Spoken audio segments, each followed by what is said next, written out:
Welcome everyone to WHAS Television Web Product One-on-One with Larry Bisig. We're glad to be here today with none other than Governor John Y. Brown. Governor, thank you for joining us today. It's a heck of an honor. Put it there, baby. Larry, good to see you. I'm glad Yes, to sir. see you.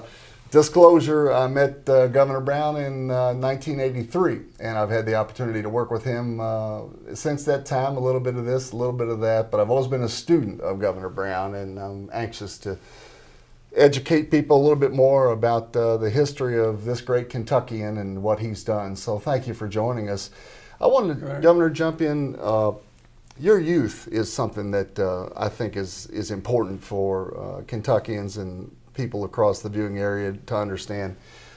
Your father was Speaker of the House. Yes. He was a congressman, Right. and he was in the House of Representatives for Right. over 20 years. Mhm. What was it like growing up in a political household like that? And was that a major influence on you? Well, that's all I ever talked to me about is politics. Someday I want you to do what I couldn't do, and grew up in a farming community. He couldn't do in terms of he ran well, for governor. He ran for everything. Yeah, And okay. he was a game changer. He didn't go along with the politicians, and he was a Banyan Rooster. I mean, he liked a good fight and was a great speaker and wanted to change things. And he was a great influence on me. He gave me the motivation to try to reach out and do the best that I could. And he never talked to me about girls or sex or religion. You know, he just wants you to go out and do the best you can, what you got to work with. And Was it true that he wanted you to bale hay with the football team instead of selling encyclopedias during the summer? Is that ringing any no, bells? he got me a job on the state highway, and they pay $1 an hour. I lasted one day. I said, Dad, this isn't for me. And then I learned how to sell. I started selling vacuum cleaners in high school. And you know, I went out football, basketball, golf, swimming. I wasn't very good. I was a pretty good golfer. I had the best chance to really sort of prove myself selling Encyclopedia Britannica. And that was all through law school? All through, no, it was through undergraduate work, freshman, sophomore. They made me feel like I was going to be selected. Well, they would hire anybody off the streets. And they gave me that kit, and I memorized whatever the pitch was. And my first weekend after I was trained, to tell you the truth, I sold 5 sets of Encyclopedia Britannica, made $500, which was an enormous amount of money back in those days. And it gave me something I could excel in, and I learned how to judge people, how to read people, how to get them to like you or listen to you. And Let me ask you quickly, you practiced with your father. You did law together for a little bit, and then were you looking at a barbecue scenario, or were there some barbecue joints? no, That you know, then, in my era, you grow up and do what your dad did usually, and I never thought about anything else. I guess I'll be a lawyer because my dad's a lawyer. And I went to law school and graduated from Kentucky. Graduated Kentucky, and then I practiced law for about a year. And my brother-in-law, the name of the firm was Brown and Son, like both fathers and son. We practiced together, and he was a little bit jealous that I came in the firm and straight out of law school, and called me in his office and said, "You know, people around town are talking about you riding your dad's coattails." So I said, well, the hell with that. So I went to Dad and said, look, Dad, I'm going to Louisville. I'll practice law over there, and I'm going to use your name as Brown and Father. It's not going to be Brown and Son. I'm going to be the big banana over there. I got a little bored after a year and a half and realized that I wanted to do something more advantageous or more stimulating for me, and in the way I was looking forward to whatever my life was going to be. And I got on a political program with Ned Breathitt. He had an office down here at the Sealback Hotel when he ran against Happy Chandler. And I was one of the few people that came in to volunteer in his campaign. So he made me a speaker's chairman, and I was on WHAS TV on a talk show. I was the moderator like you are today. And Colonel Sanders called me after the show, wanted to hire me as a lawyer. And I said, Colonel, I don't know anything about real estate law. And I didn't even go see him for 6 months. I didn't know what he did. I'd met him before with his restaurant in Corbin. But and I had no idea even what he's doing, selling chicken. And he went through all these files. He had these licenses where he'd make $100 a month or $150, some of them $200 a month. He had like 600 licenses where he'd go to a restaurant and go in there and said, buddy, let me cook you some chicken. If you like it, I'll give you a license. And over a period of years, he had like 600 of these little licenses where you're just an item on the menu. And that put the bucket out when it got to be popular. So that day he said, Johnny, why don't you drive over and I want to start a barbecue franchise. And we went over to Pink Pig in Frankfurt, and I got sort of fascinated being around him, wearing a white suit and all that. And then that night in Lexington, he had a place. I went by and tried his chicken. I said, oh, this is fascinating. I said, I'm going to find a place around here. This looks too good to be true.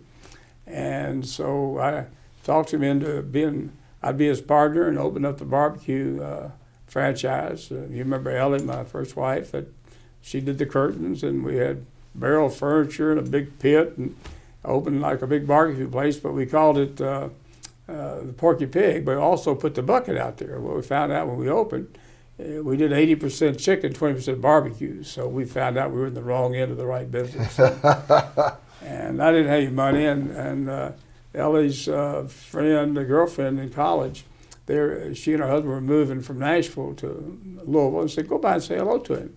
And so I paid the courtesy, and he got fascinated with what I was doing. His name? His name was Jim Cavanaugh. And he knew someone in Nashville. His dad was a mortgage banker.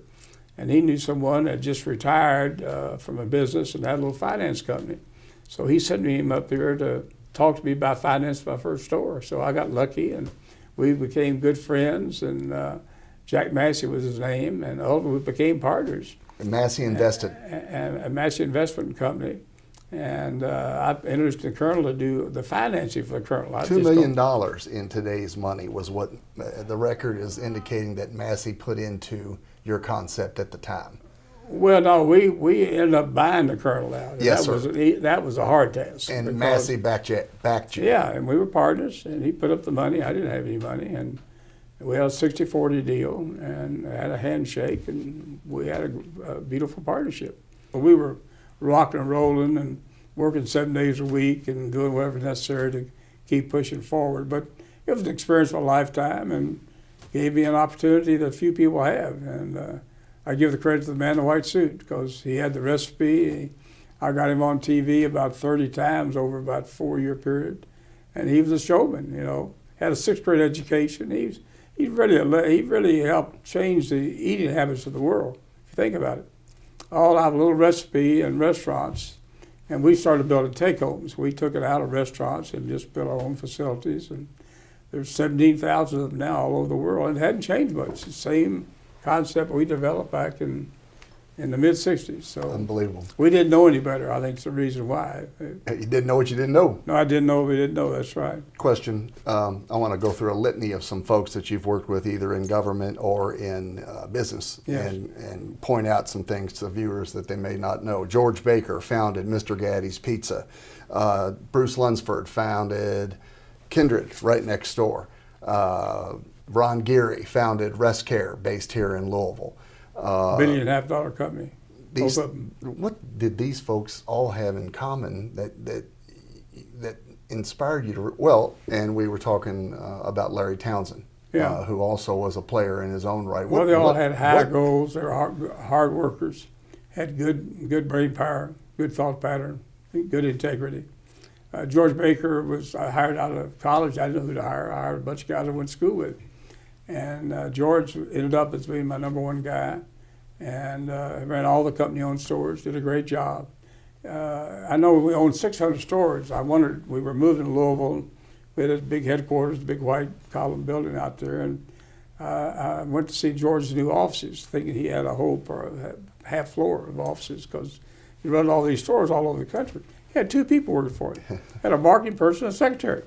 And I said, George, where's your organization? He said, it's all delegated. I got Omaha runs their stores, Dallas runs their stores, and he taught me all about managing. Keep it simple, you know. And that's what we did at KFC. We kept it simple. The KIS, keep it simple, stupid. That was our motto back then. Let's talk politics if we can, Governor. Steve Beshear. I know that there was a time when you were not big on the former governor. I know that you were the only governor that did not attend his first inauguration, but then you did come for his second inauguration. Right. What's the nature of that relationship with him now? Well, I got in politics because I didn't like it. My dad couldn't win, and we didn't have anything to do with any politicians. I just didn't like all the things they do. It's basically corrupt off and on over the years, and I'm not saying anything out of school because I get along with all of them, tried to. And I was upset when I ran against Bashir the second time. He used his whole marketing budget just to say I raised taxes. You know, that's just the way marketing was, but I'd never been used to being around environments where you don't tell the truth and you tell the truth, because we had a great administration. I mean, we were only one of 5 states around us. All 5 of them raised sales tax, corporate tax, personal income tax. We never did any tax. I had all people smarter than I was. I had, you know, really successful people that wanted to make a difference in the state, and they did. And we had a great time. And we ran it like a business, because it is a business, and every aspect of it. And even the Courier Journal said we were wholly honorable and effective in an unfavorable economy. And so I was so proud of that opportunity. But it was all because we didn't like politics and we wanted to change it. We did change it. Unfortunately, it went back. But Steve, I admired the way he worked, and we got a chance to get to know each other a little better. I forgave him on it because all politics is that way. I just didn't like the way well, look at all the politics now. They'll say anything and everything against them. Your reputation is the most important thing you ever have in your lifetime. And I just wasn't used to that and didn't like it. So it's no I don't get mad at people. That's about the only thing I've ever done where I was sort of angry about it. Yeah. There's a lot of parallels between, it's no secret I'm a fan of Governor Bevin. There's a lot of parallels in terms of what he's up against budget-wise and what you were up against budget-wise. Right. What can you tell us about the pension reform process, and did you face that? What was pension reform like when you were governor, and how did it get to where it got?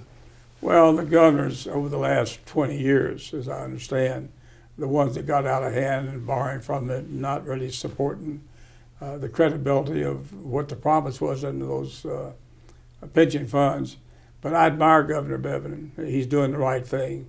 You got to pay your bills. If you lose your financial credibility in the marketplace, then you put yourself that much further behind. He's got a tough challenge. I admire the way he's attacking it. It's not easy. I'm disappointed in the media. They want to make every little cut like someone's going to die. We can't survive. We'll survive. And these are tough times, and it's time for tough decisions. And he's a Republican, and I think he's a talent, and I think he's trying to do the right thing. I don't agree with him on some of the philosophical issues, difference between Republicans and Democrats, but I want to see him do well. I don't care about Kentucky.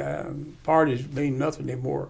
There's a dynamic that's at work recently in the last 2 governors that I want to ask if you faced.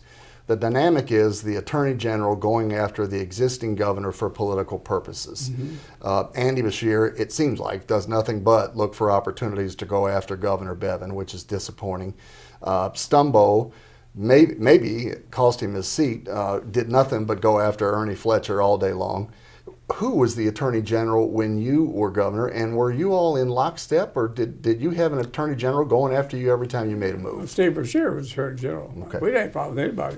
Just wanted to come in there and do the right thing, and it's not complicated. Probably the easiest job I ever had, because you don't have to make a profit, and you don't have any competition. You just do the right thing, and amazing all the good things you can do. So we all enjoyed it. The situation with your daughter, she is White House correspondent for CNN. Senior White House correspondent. That's Pamela Brown. You one time told me that one of the best feelings on earth is seeing your your son or your daughter on national television. It's got to feel great. Tell me about that. Well, what I like about her is she doesn't take herself seriously, but she's really good. She works hard. I did nothing to motivate her. I didn't know being Phyllis' daughter is enough of a challenge as what do you tell your daughter to do? And I just wanted her to be happy like most fathers would. Sons are different. You know, you want to motivate them to reach out as I did with John and my younger son Lincoln. But she just went to North Carolina. They have a good communication school. The head of the school called me over and said, Governor, your daughter was the hardest worker in school. I said, oh boy, because none of us are geniuses. If you work harder, you're going to get further down the road than anybody you compete with. And to me, it's the most important element that you'll have in being successful. The renovation of Freedom Hall was your responsibility. Cost $11 million. And then he said it was the finest arena at that time in the United States. And at that time, I think Mayor Sloan ever talked about a $175 million arena. I said, no way. And I got an architect that kept working and working, finally came up with a plan. And as you know, you went to many games out there. It was a great arena at the time. And now Jim Host came in and revolutionized downtown Louisville, I think. I think that and the Kentucky Center for the Arts are two of the really landmarks for Louisville. I think it moved up to where they're very competitive with other similar markets. And you think about, I've been very fortunate, Larry, that I've been closely associated with two of the most famous people in the world. Both of them from right here in Kentucky. That's Muhammad Ali and Colonel Sanders. That's right. And if you think of them over the years, I don't know if anyone's more famous than the old Colonel.